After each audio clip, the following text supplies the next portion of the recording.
They poisoned me. These were the last words of a unique inventor who claimed to have discovered a viable alternative to gasoline. Today we investigate the conspiracy of free energy and Stanley Meyer's infamous water car. This is Red Web.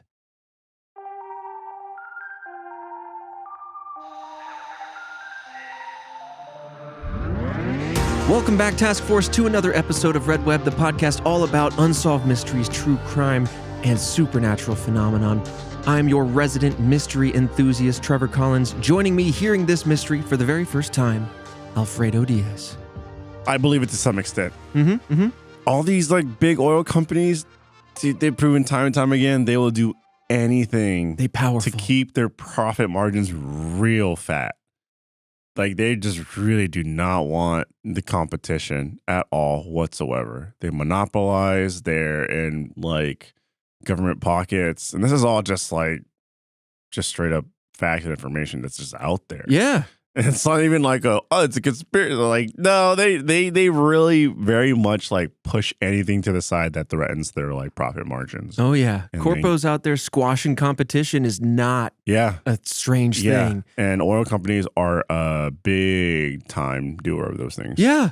I mean, I can't even remember the company name, so I won't drop them. But the other day I read about how Company A bought Company B just so they could get rid of them as a tax write-off. And this was a gaming thing a decade ago. Again, I don't remember the names of the companies, but that stuff happens. Microsoft and Arcane Studios? It might be, actually. Yeah, that was just today. Was that today? That was today. Okay, so then my memory is hazy. Maybe it was a today thing. Well, I read about it, yes. Doesn't matter. The thing is, it happens. Apparently, Microsoft's doing it right now. And it's so it's ripe. It's conspiracy fuel. So I'm very excited to talk about this one because I've even seen water energy and water-powered things showing up on my timeline a lot. Maybe not Stanley Meyer in particular, but definitely people thinking I've got this cup of water, that's energy. Put some wires in it, light bulb goes on kind of thing.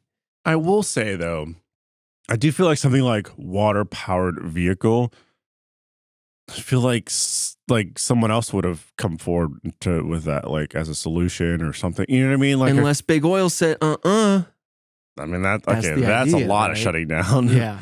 But I feel like you're right. But I feel like that's something that's on a scientific level. It's you know how you do the bus scientists, right? Mm-hmm. Ripped, shredded head to toe. Yeah. I feel like it's probably electric vehicles. Yeah. Water-powered vehicle. I feel like that's the tone scientist, right? Not the buff scientist, but I'm tone, you know vascular. What I mean? I'm vascular. Yeah. Low body fat percentage. Mm-hmm. I feel like that is, I'm not big, step. but I'm really cut, right below it. Yeah. I feel like that's the water-powered stuff. So those scientists are just, you know what I mean? Yeah. It's easy to find out in a way. Now I'm just thinking about Hydro Bros. There's a whole subreddit online that's obsessed with staying hydrated and drinking water. But Interesting. Yeah, those shredded, real cut, muscular guys. Yeah, those are the hydro scientists. With I feel like you know what I mean? It would have just been a thing that has just not necessarily water cars everywhere, but people just going, yeah, there's big flaws in it, so we just can't do it. Right. It feels like if it was a thing, it wouldn't be you shut down one person, it's no one else. It's a Nikola Tesla type situation, right? Where it's alternate dimension type stuff possibly. And what you're saying is it doesn't take common man can't figure that out. Right. It's not once in a generation genius that would stumble into this. You wouldn't stop this cat from getting out of the bag. Yes. Yeah, I feel the same way. If this was real, we'd probably be seeing it more. But that's the conspiracy. Yep. Before we dive in, I want to give a huge shout out to our patrons. At the Squonk tier, you got Broman, Clint from PS3, Bewick, Brett O'Meara, G, and Chase Martinez. We also have some buff scientists out there, Bruno Torres, and some lovely Task Force and Task Force Elite members, Alyssa Walensky and Cobra. If you want to support the show, that's the best way to do it. Patreon.com/RedWeb. You get the podcast ad-free. You get a whole exclusive show, movie club, and a bunch of other benefits. Go check it out. Again, support the show. Thank you so much. Yeah, we're independent now, if you haven't heard. So this show continues solely off of you guys' support. You guys are the fuel to our non-electric vehicle. You are our water to our car. Yeah, you be the water to our car. I almost couldn't say it because I'm like, what? You're gonna shut the engine down? Like what? Oh man, yeah, you could be the water to our car. But yeah, so thank you to those members in particular. If you want to get shouted out, join the Patreon. But yeah, with that, let's dive into Stanley Meyer. This guy is really interesting. It's given me like real Bob Lazar energy. But if Bob Lazar, like you said, is the buff-minded scientist, right? Stanley Meyer is the lean boys. He's the lean boy. He's the lean boy. So Stanley Meyer, let's talk about him. He was born August 24th, 1940 in Columbus, Ohio, and spent most of his life there. After being in the military, Meyer started inventing things for a plethora of fields, areas like banking, oceanography, even heart health. In fact, he had over 20 patents approved during his lifetime. In 1975, motivated by the recent 1973 oil crisis, Meyer started working towards alternative energy sources for vehicles. During that time, gas prices were through the roof. We've only, in our generation, Fredo, only just kind of glimpsed some of that. But there was a huge embargo on oil, and there was a concern that maybe the supply would not be there to meet demand, and therefore, he was one of many, many people going, well, is there another solution here? He just went with a more unique way. So after months, Meyer created and patented what he called a, quote, fuel cell, which could use even a small amount of water to power a car. To put it simply, the fuel cell would split the H2O molecule and then burn the hydrogen, which would then create electricity. But burning that hydrogen would recombine it with oxygen, therefore making water again. And so you would kind of have dilute it, burn it, then yeah. So H2O is two hydrogens, one oxygen. You split that, which takes energy to split it. You then burn that hydrogen. You're going to get combustion out of that. And when you burn anything, you get CO2, you get H2O, and then you get some byproducts. So you're going to get water out of it, and you're going to lose some of it to the combustion process. But either way, it's kind of the idea is supposed to be like this clean energy that begets the fuel that it burns. I can already hear the buff scientist, by the way, in the task force reeling over the flow of energy here. We'll get into all the science of it, but this is the idea, right? So Meyer claimed that using his fuel cell, you could travel from New York to Los Angeles only using 22 gallons of water, or 83 liters. What? Mm-hmm. What? Hold on now. Tell me I'll buy a whole pack of water bottles and I just throw that thing in? Yeah. Now, what's the plastics going to do to it? That's true. Over time. Gunk up the machine. You gunk it up. That's why you got to get plastic cleaned out. Yeah. I mean, yeah, that's efficient. Also, how much more, oil do we have on this planet? Fossil fuel, it's got to be dwindling. I don't know. Such a fast pace, right? Yeah. Those are stats that you're slammed with, at least a millennial was slammed with during geography courses and all your classes in science, in your youth when you're hit with green planet stuff. And then all those facts kind of fade from your mind. So off the top of my head, I don't know.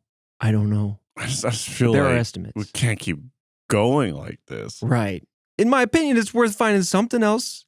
I don't think we got a bottomless supply. Everyone says it's dino DNA that we're sucking down. That oil is... Yeah, it's like a fossil fuel, essentially. Yeah, but isn't it mostly trees and swamp gunk that basically a long time ago, trees would fall and there were no fungus to decompose things. So trees would just lay there. And over time, they would just kind of pile up until eventually fungus came along. And so that layer of carbon, basically, those trees got crushed. And that's how you get coal. That's how you get oil. It's a mixture of all organic material, not just dinos, not just trees. Wow. And so that's what we're fossils referring to all just organic compounds. Yeah. But so it's basically from that point in time that I think a lot of the fossil fuels come from. God, it's got to be dwindling. So yeah, so it is a limited supply, but there are some conspiracy theories out there that the planet regenerates oil like blood. I don't know that conspiracy theory very well, but I've heard it before. That's wild. You tap it and then it refills. And they go, I don't know where it comes from, but it comes back. Well, okay, damn. Yeah. We'll say as of 2016, it was estimated there was about 47 years of oil left. And that was 8 years ago. So I don't know what they're saying from that 39 years left. If you're not making a move towards electric vehicles fast enough, but then also with electric vehicles, are you potentially just in a giant microwave, sitting on a giant battery pack? I don't know, man. Let's just get that Dyson Sphere technology rolling tomorrow. But anyway, I have some photos for you because he did put together a dune buggy, a small dune buggy, to demonstrate his fuel cell. He toured this across the United States to demonstrate his invention. One is cool, the fact that he toured it across the United States. So it's actually functional. It's not just in theory. So to speak. Yeah, so to speak. Two's got some style to it. It's got like a metallic orange. And it looks like a pretty rad dune buggy. I'll say though, not a single drop of blue on a water-powered vehicle is like a branding confusion left and right. That's true. Yeah, I didn't think about that. You kind of want to throw some blue up in this thing. It's kind of like a bright orange to me, like a metallic, shiny orange. Yeah. It's like, where's the blue? The color doesn't scream like preserve the earth to me. You know what I mean? Sure. Earth preservation. But it does scream, I don't know the year exactly that he made this, but obviously he started patenting this in like the mid 70s, in 75. So it does, to me, scream late 70s in the colors. It does. Red and orange. Yeah, it really does. But then again, I guess you do want to make it attractive looking. Sure. Yeah. So that said, he made this dune buggy. We have photos of it and everything. And though he toured it to demonstrate it, and it does seem that the demonstrations were compelling enough for people, and it attracted a lot of widespread media attention. It received multiple investors, and we'll talk about it. We have no existing footage of this dune buggy and its demonstrations that exist today. So that's kind of weird. It is a little weird. So let's talk about some of the troubles that this conspiracy kind of faces. Technology like Meyer's fuel cell could be revolutionary, but it was met with a lot of skepticism. As you can imagine, your instincts, Fredo, I think are 100% correct in that if this was a thing, I feel like you couldn't hold the floodgates back. Yes. If we're going to build pyramids, we're all going to build pyramids, right? You're going to see it across the world. So a lot of people start going, I don't know, but I'll listen a little bit. Pyramids, like big hut companies are like, no, get the guy that's building the first pyramid. We're gonna keep us just stranglehold on the way these houses are built. Only huts. Get John Pyramid out of the business. So many scientists have claimed that the process behind Meyer's fuel cell is actually impossible. And this is where my engineering mind comes to play, because boy, have I done some experiments in this arena. So the fuel cell relies on what's called electrolysis, which is, it's not a new scientific process by any means.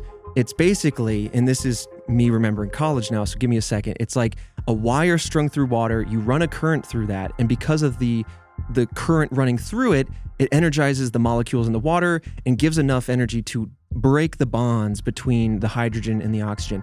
Long story short, the simple thing that happens is you put energy in that wire, you see bubbles come off, and that's the hydrogen coming out in gaseous form. So of course, you're going to have to, in order to separate these molecules, impart some level of energy. This is where the scientists are saying, hey, we don't think that you're going to get out as much energy as you would need to put in to get the hydrogen out. Yeah. In fact, they said it's physically impossible, and many physicists came to the table to argue that. They call this idea perpetual motion, or a perpetual motion machine. You've probably heard of this before, and I'm sure you've seen some supposed perpetual machines. A rudimentary one might be like a marble that rolls down a tray, goes down a slide, and then leaps up and then hits the top again, rolls back around, goes down the slide, rolls up, and it keeps going. A perpetual motion machine, basically you kick off a process and then it goes forever without any external energy being added to the system. Yeah. Impossible, right? Purely for the sake of like friction, air resistance, entropy. If you push somebody on a swing and then stop pushing, they're not going to keep swinging forever. So that's kind of the idea. Perpetual motion machines break the first and second laws of thermodynamics, where basically energy cannot be created nor destroyed. All that is to say is heavy skepticism out the gate from the scientific community. But again, it didn't stop him from traveling this fuel cell buggy around.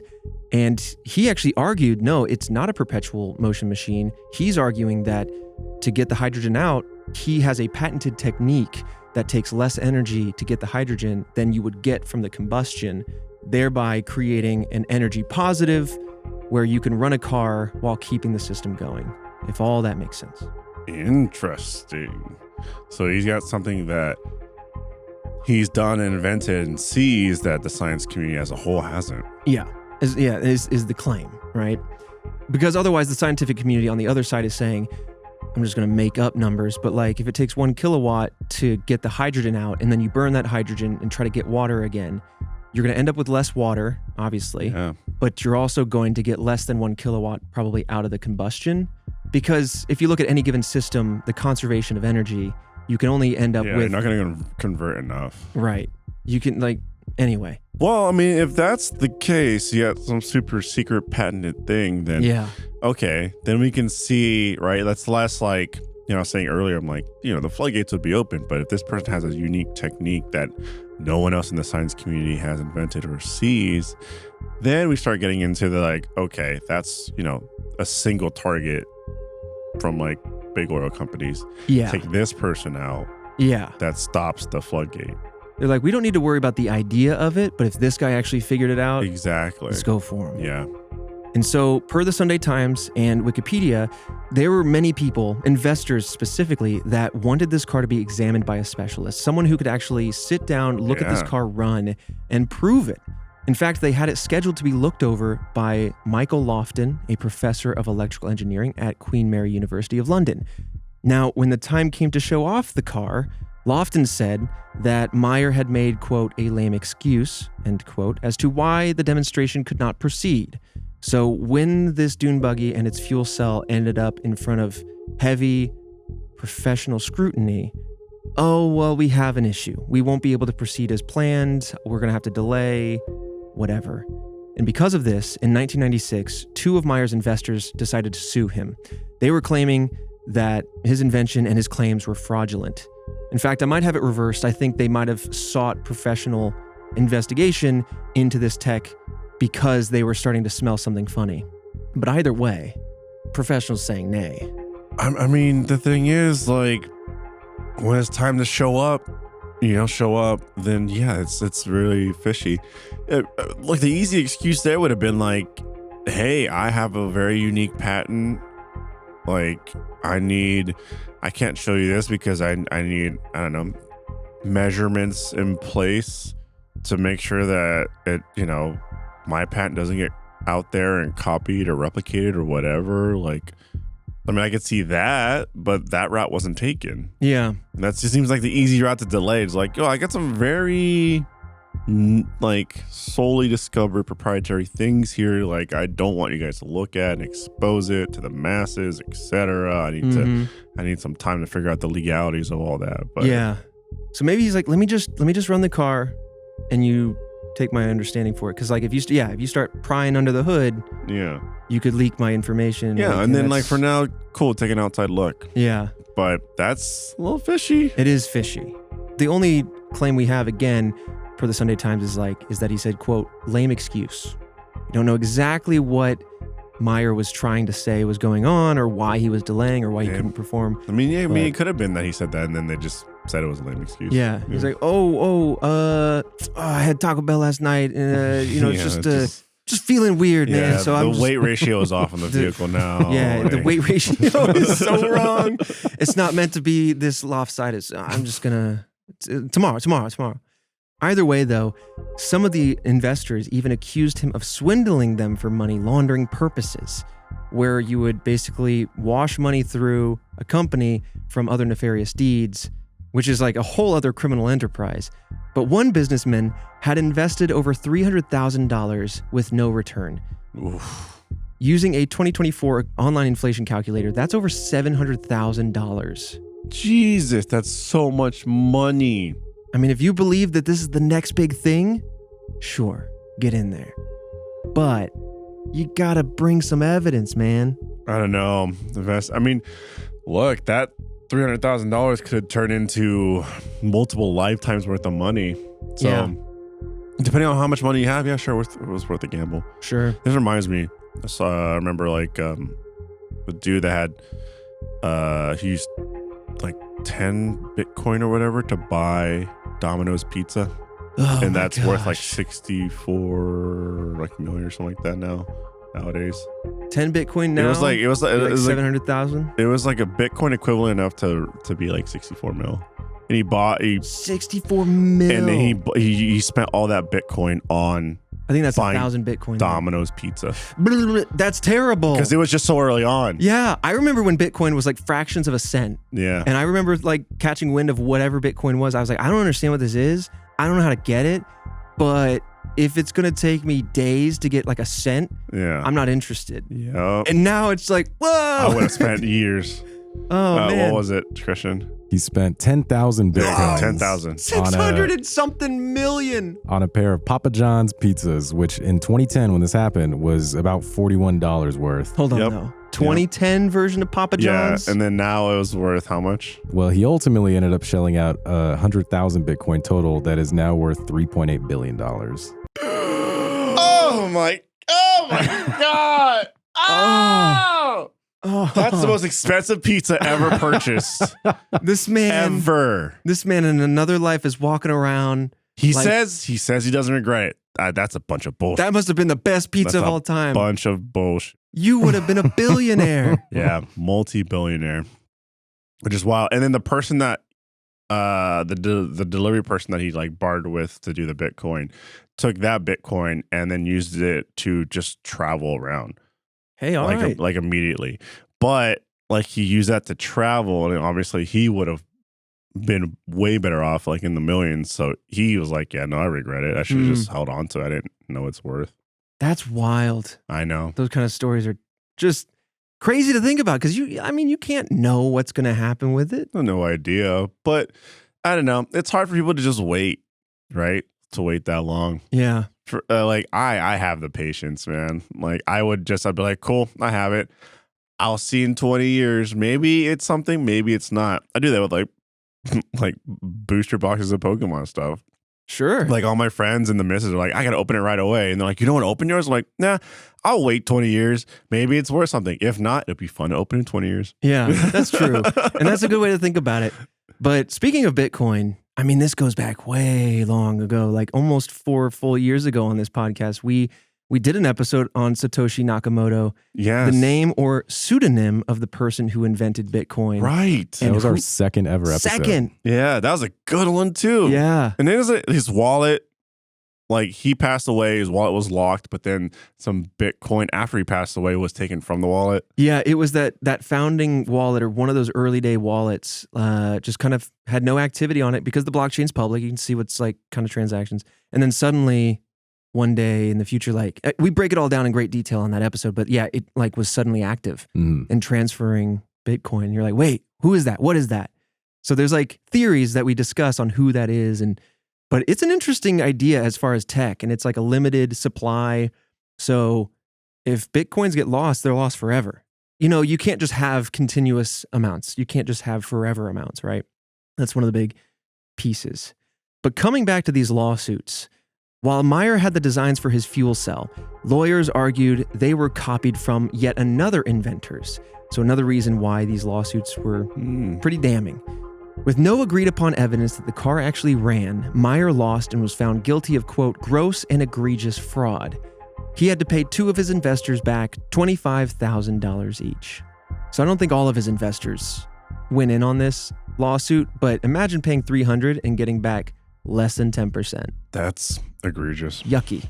So this did not stop Meyer, however, from attempting to prove his invention or from gaining investors.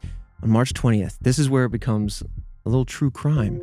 On March 20th, 1998, Meyer and his brother reportedly went to dinner with 2 Belgian investors. More on them in a little bit.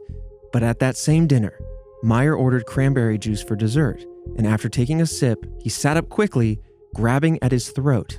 Meyer then ran out of the restaurant and fell onto the sidewalk as his brother followed him outside, trying to see what was going on. Why are you running away? As he's down on the sidewalk, he tells his brother, quote, "They poisoned me," and then died then and there on the sidewalk. All right. So I've officially switched they to one of the investors. So instead of big oil, you're thinking it's like, you swindled me out of my 300 thou. Yep. Period. On your life. Yeah. very, very compelling motive. It's switched. Money does some things. So after, and we'll again talk about some of this in the theories, but after 3 months of investigation, it was determined that Meyer actually died of natural causes. Interestingly, his brother claimed that only a week after his death, someone stole Meyer's water-powered dune buggy. However, as of 2007, a friend of Meyer, located in Columbus, owns the buggy. He met with journalists for the Columbus Dispatch to show them proof, but wanted to remain anonymous so he could, just not be bothered. Or potentially assassinated. So that dune buggy still exists. I mean, I don't know.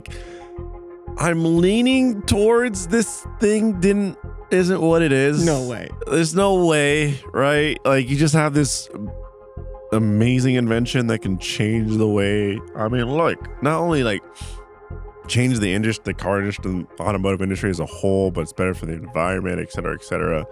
And it's just hidden in this friend's garage or something like that, just sitting there. Family didn't chase down patents or anything like that. I don't know. I just feel like it's not what it is. These are good points. Yeah. To me, as much as I would love for it to be real, and maybe someday we'll find out it is, I would love to be wrong, because who wouldn't love to be like, Mom, my toy's broken. And me in the 90s, I'm pulling out 5-pound D batteries to get that thing back to life. And then a kid in the future could go just dunk it in the tub, and then it's filled and ready to go again for another 5 years. Yeah. I mean, that'd be amazing to do. Amazing to see. Batteries, you just shake them and you hear the water slosh. You're like, that's about half full. Yeah. And then just dunk it back in. It's unfortunate because, I mean, again, first I was targeting big oil companies and stuff like that.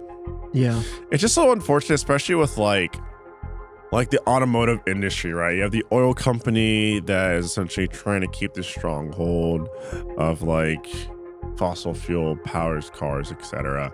And then you have companies like Tesla. Elon sucks, but you got to give credit with the fact that they are really an amazing team of engineers. Yeah, amazing team of engineers. Elon's terrible, but everyone else under him, you have this team of engineers who are crafting the vehicles of the future, right? Electric vehicles, stuff like that. But then on top of that, though, there's all these random bills from different politicians, and who knows who's backing them, that are trying to get to put extra charges on people, fees and charges on people that own an electric vehicle and that are choosing to charge at their home. And it's what? You just come on. Now you're just well, since your dollars aren't going to the gas pump or whatever, now it's that's a fee. That's a fee right there. Let's get a fee. You're charging at your home. Let's get a fee off of that. Right. I'm just Jesus. Last week we talked about a man off the grid. That's the man off the grid fee. Yeah. That's the independence fee. Yeah. Because your take leads to the conspiracy that we're going to talk about here in the theories in a second. So to indulge in that, I'm you hook up solar panels on your house, that goes straight to a transformer that can charge your car. That's awesome. That's so cool. Yeah. We should all strive for that. And it's not free energy, right? Yeah. But it's a good step towards the idea of that and making energy accessible, which has broad positive ramifications for the world. Yeah. But it does, to the theory that we're going to talk about, it does raising up a few pocketbooks. People that have some skin in the game are going to be well, hold on, how am I going to get my fix now? Yeah. How can I get a little cut of this? Yeah. So let's dive into that one now. So many conspiracy theorists believe that Stanley Meyer was murdered by someone in relation to the free energy suppression conspiracy. Per the theory, many inventors have been killed due to their strides in the field of alternative energy or so-called free energy. It's not exactly agreed upon who exactly is suppressing free energy inventions, but common culprits can be capitalistic governments, corporations, big oil. In some way, money finds its way is kind of the conspiracy. And I think that there is some validity to that. People with power stand to want to hold the power. And if it's about to shift, and free energy, the idea for this theory is that free energy is almost impossible to monetize. And so if everyone has access to free, abundant energy, how do you monetize that? It's, it would be like trying to monetize the air that we breathe. Dude, our health is monetized. Oh, you know what I mean? Like everything is monetized in some way, shape, or form. Mm-hmm. You have to pay some type of fee to someone somewhere for just your very existence. Yeah. It's so like, yeah, free energy. You know how many companies would just absolutely plummet day of if it was just in abundance mm-hmm. to the masses? Like, yeah, man. And those people have a lot of money. Yeah. Yep. A lot of money. A lot of money. I mean, we even mentioned this topic when we talked about Nikola Tesla just a few months ago. Obviously a famous inventor who, among many, many other things, wanted to create free, unlimited energy for everybody. I mean, we talked about those theoretical towers that would access like the ionosphere or the stratosphere in some way. I am not nearly informed enough on the wild world-bending ideations that he had, but please check out that episode because fascinating individual. A lot of conspiracies revolve around him, but simply enough, he had tons of patents for inventions, some in regards to free energy, right? Or similar to that of Stanley Meyer, just trying to evolve the world. And some believe that Tesla might have been killed for his inventions because they could be released to the public and really hurt some of these corporations that have money to be lost, right? And fueling that theory was the fact that a lot of his personal documents and trunks never came back. Yeah. Like his office burned down. He lost a lot of those inventions, a lot of his paperwork that he was working on. And when his family got his personal effects, they realized it wasn't all of it. And so they're like, well, if these are, quote, missing from his things, maybe the US government seized some of these actual, like, real inventions to withhold them from the world. I also know that in that episode, I talked about the idea that, and I don't know if it's been proven, but his idea for free energy was spread across the world. That's right. To different pieces. So in theory, that these countries would all need to come together and unify in order to access that idea. But then also it could create a supposed weapon where you could like just throw down energy in a certain spot and create like an energy bomb, essentially. There's a lot of really fascinating ideas in that episode. But coming back to the oil industry, it's a massive and global presence. So many people believe that these companies and likely many governments would lose out on billions of dollars of viable alternative fuels if they were real, right? So regardless of the fuel cell, regardless of the closed system, you're gaining more energy than you're putting in, water motor, there is something to be said about those motivations. Those will always circle around these ideas of different and new energy. But as the theory continues, it says that these untimely deaths of the inventors could be a way to prevent a future with limitless free energy. A few of those people, like I said, Nikola Tesla, Stanley Meyer on the table, and a man named Eugene Malov, another scientist who was murdered and claimed he had created nuclear energy using, quote, cold fusion. Cold fusion. Fusion's been like the holy grail. I think even in just the recent year, there has been some breakthroughs on the cold fusion level, but nuclear power is fission. It's separating atoms, and that releases energy. It actually releases more energy than you have to put in, but fusion, cold fusion especially, is not using sun level temperatures, but basically, very simplified, putting two atoms together. And by putting those atoms together, depending on which they are, you can end up with a huge explosive amount of energy that is released from that reaction, and thereby, again, getting more energy than you need to put into that system. Because atoms and the atomic level of atomic physics is just wild to me. I barely understand it, but that's the idea. And this guy is claiming that he knew the method with which to do that, and then died in his 50s. Damn. So, I mean, just imagine like if, everyone or a majority of the people started switching from like gas-powered vehicles offward, right? Like what does it cost right now for, let's say, I don't know, $70 a week, right? Times that of 4 weeks, it's $280 a month. Times that by 12, $3,360 a year. That's roughly for a lot of heavy, I'd say a good amount of driving for a gas-powered vehicle that's averaging 24 miles a gallon. You're spending that much. So for a lot of people, they're probably spending more, right? A lot of people own trucks, stuff like that. It's way less, or fancier cars. I have an electric vehicle. I spent $1,000 last year. Huge difference. The whole year. And I charged it from my house. Right. And so like that $1,000 isn't going to these companies. Yeah. So, you know, you're talking about like what, $4,000 a person, because multiple people in houses own vehicles, right? So probably on average like $8,000 a household, just gone. You know, you just start pulling $8,000 from all these households all across the country.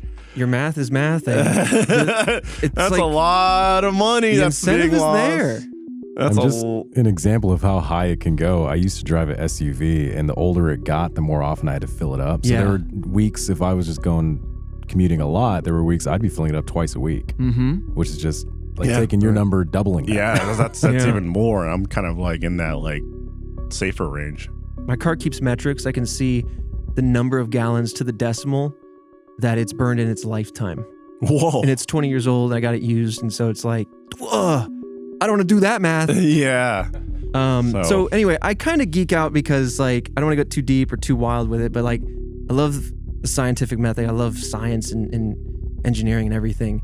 So I have my own like, I don't know about all this, but when we get into the conspiracy part of it and the motivation part of it, like there is definitely something to be said about that. And so I can definitely see why people, even if the technology might not be sound, why the idea is out there, because we might never know what could have been. You know, maybe the iPhone was invented 30 years prior, but it got squashed. Exactly. You know? Yeah.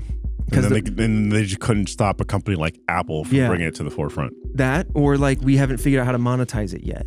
You know? True. You know, with like data and towers. But of course, though, when it comes to these three names in particular and other inventors, a lot of the evidence for this theory is quite circumstantial. This is also assuming that Meyer's fuel cell actually worked or in some way threatened the oil industry.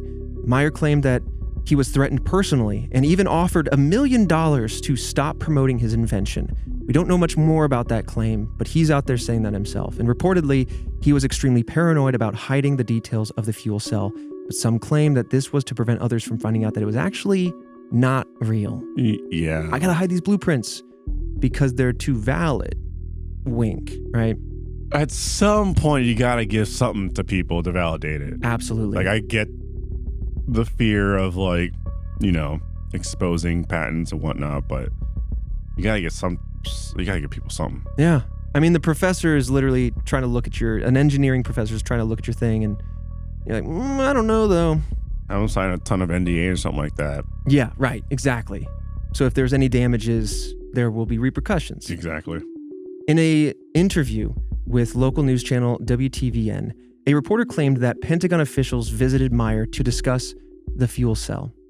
Since it's unknown for certain if this car actually ever worked, this theory may be moot, but his fuel cell patents have since expired and are out there to be seen, and no one has built it, or at least have built it and shown that it works. So I don't know. One could argue that this is exactly what they want you to think, that the patents went out and expired, and maybe they got swapped with... Who knows? That's the problem with conspiracies. You can always move the goalpost, but either way, some take that as proof that the car never worked in the first place. But again, it's an interesting conspiracy because, to your point, Fredo, the motivation is very prevalent. It's just, I don't know if this particular instance is it. Yeah, exactly. I think the motivation's there. I think that's real. I think you see it. There's evidence and proof of it in different ways, shapes, or forms. Do I think this was like, you know, groundbreaking and they had to be shut down? No. Yeah. Bob Lazar, the alien lover in me, I can see that door opens a little more. Yeah. You know, he's talking about new elements that then were discovered eventually. I don't think the door's fully open, but you know, it's open more. But let's move on now to another popular theory, and that says that the two Belgian investors that Meyer and his brother went to dinner with assassinated him. Philippe van de Mortelli and Mark van Crayenest, and I hope I'm pronouncing those properly, planned to purchase 56 acres of land in the area of Grove City, Ohio. They also planned to build a research campus on that land, which was approved by the city. Why exactly they needed Meyer dead is widely debated for this theory, but because the dune buggy was stolen, supposedly, said the brother, some believe that they wanted his inventions for themselves. So they met with him to hear more about it and then would have assassinated him in order to steal it for free. Now, if this was the case, one would think we'd see evidence of Meyer's fuel cell technology to this day. Yep. Or maybe they thought it was real, did the deed, then found out, got the buggy, found out, it's like, oh, it's a bunch of BS. For sure. And to me, then, I mean, maybe that would be incriminating, but I would hope that we would see more testing done on it then. Yeah. And at least the failed tests would be public. But it's also like, how did it get to the friend then? A good question. You know? Yeah, how to get back into his very tight friend circle. Yeah. That's a good question. So others believe that these two Belgian investors were actually part of some kind of free energy suppression conspiracy, kind of going back to the original one, and that these were just the two men to do it. Furthering this theory is the fact that the tape recordings of police interviews with the Belgian investors are either missing or the interviews just weren't taped in the first place. I don't know if that's standard practice, but conspiracy theories go, Yeah, for sure. Again, there's nothing but circumstantial evidence to this theory, but it does fit the story of it all, right? It does make an intriguing story, and people are more inclined to believe an interesting story than they are to believe nothing, or like avoid, right? Yeah, or just the simple answer. Right, exactly. In fact, there is a blogger from the Netherlands, Pepijn van Erp, who contacted Van de Mortelle, who told him, quote, "I have some doubts about whether his death happened by chance, but I know nothing more than anyone else." And in a separate quote said, "What is certain is that I didn't kill him. He was my friend, and I even paid his bills the week before." End quote. You know, so take it at face value. It's the supposed suspect of the theory saying I didn't do it, but, you know, it's out there. I don't know. I don't know about that one. It seems very like rabbit hole conspiracy theorist type stuff. Let's push through the next one because I think it'll offer a little bit more color on the whole scenario. So, looking at his actual cause of death, or what was declared, it's very likely that Meyer simply did die from natural causes. And so what does that mean for the Belgian investors? It means that they were just present when it happened, unfortunately. You know, the coroner found that Meyer had a cerebral aneurysm. During an aneurysm, what it is a weakened artery kind of balloons and fills with blood, which can rupture in your brain.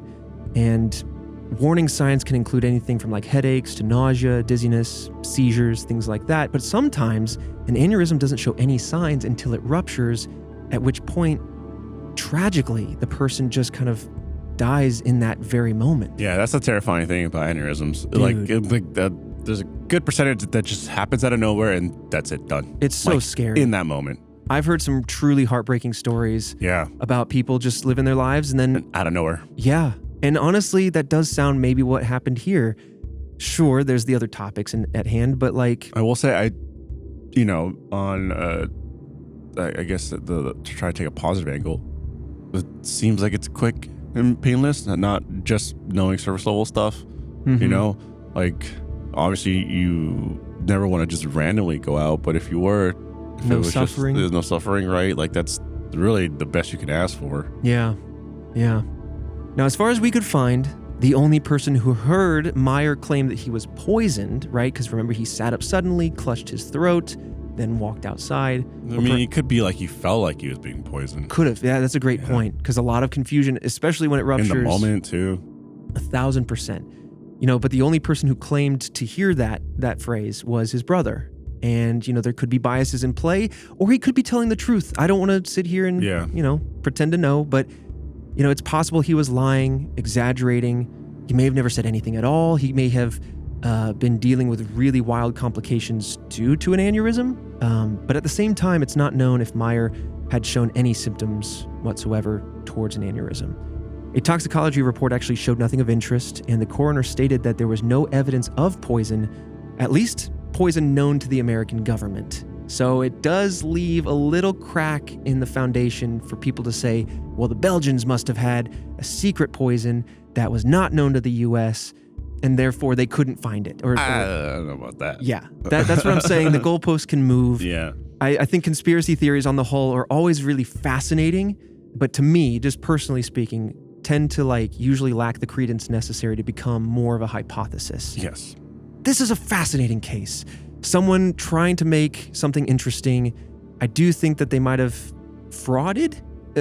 committed fraud for some investors, whether they knew it or not, whether it was malicious or not, but it's an interesting idea for tech. And I do think that unfortunately he just like met an early end, and therefore those conspiracies step in. There's plenty of inventors who have wild ideas that live a full life and their conspiracies never approach them, right? That's exactly where I land. I feel like this is something that like, if he never passed away and it continued to play out, we would find out that it was fraudulent. But what happened was, a random early demise, an aneurysm. Mm-hmm. And then conspiracy theorists are just like, well, I mean, he had it figured out. I mean, like the patents are out there. Yeah. And like you said multiple times, you can keep moving the goalposts. But, oh man, it's not far-fetched to think that like, everything has been like manipulated, but I need a little bit more. What takes the least amount of assumptions, right? I always come back to Occam's razor. I love those logical razors that there's different ones. They all have different names, but to help you cut to the chase, when you lack information, there are logical razors that help you make a decision that get you to the more likely answer. Yes. But would you drive a car powered on water? I mean, if the masses are driving it, why not, right? Like, you want it to be proven? Like, I want it to be proven and then I'd drive it. Like, I didn't drive an electric vehicle until, I don't know, probably like 4 or 5 years after Tesla was mainstream. But then I already knew that like Honda had like an electric vehicle. We had hybrids, all that kind of stuff. So I was like, okay, the technology is like there. It's proven. Mm-hmm. So I don't know. Yeah. Well, there is something to be said. I mean, hydrogen is a fuel source. I know Toyota's gone big on hydrogen, so it's not like that's not viable. Yeah, that's true. It all comes down, I'm trying not to geek out too much, to the electrolysis process on how you get the hydrogen out of the water and conserve energy. That's where it all falls apart to me, but that's where it all spirals away for others. So wild and interesting case of Stanley Meyer's water car. God, I want to hop in that dune buggy and share fuel with my car. I drink a little, he drinks a little, and then I drive off into the dunes. I just want I want someone. Come on, Christian, don't you ever just want to share a drink with your vehicle? And drive off into the dunes? Well, maybe not your vehicle if it's using gasoline, but my vehicle with water, I'm going to take this dune buggy to the moon. This guy's going to be out in the dunes, literally just like with no water, but peeing into a bottle that filters it into water, and then putting that into the car and drinking it sometimes so you can make more pee. It's going to be this weird circle of fluids getting passed around. It's going to get real dark by the end. Like it's just going to consolidate and distill. It's going to be gross. And people in the desert, they're going to be wearing their still suits, and they'll be like, Lisa Nagaib, can you spare us some water? And I go, no, I need to drive. And then I burn rubber and honk, and then I go off. Or just like, you really don't want this water. No, you don't want this water. Then again, they were taking water from the body, so I guess. I go, listen, I can drive across the Sahara and not lose a thimble of water. Anyway. If you want to support the show, we are now independent, and you can do that at patreon.com/redweb. We got all the goodies. Go check it out, but you get things like ad-free versions of Red Web. We give you some bloopers, some cut things that don't make it into the episode. We want to give outlines every now and then. We got Movie Club, where we talk about horror films, a whole lot of good stuff. Patreon.com/redweb to go check that out. Otherwise, as always, your reviews, your shares, all of that means the world to us. So thank you. This little buggy runs off of your support. You know what? You could be our water. You can. And at the squonk level, you can really become our water. You really can. You just get witnessed, you melt, we'll pop you in the old Red Web engine. Thank you so much. Look at me. I'm a big supporter. Thank you so much. And Fredo, I will see you right back here next Monday for another mystery.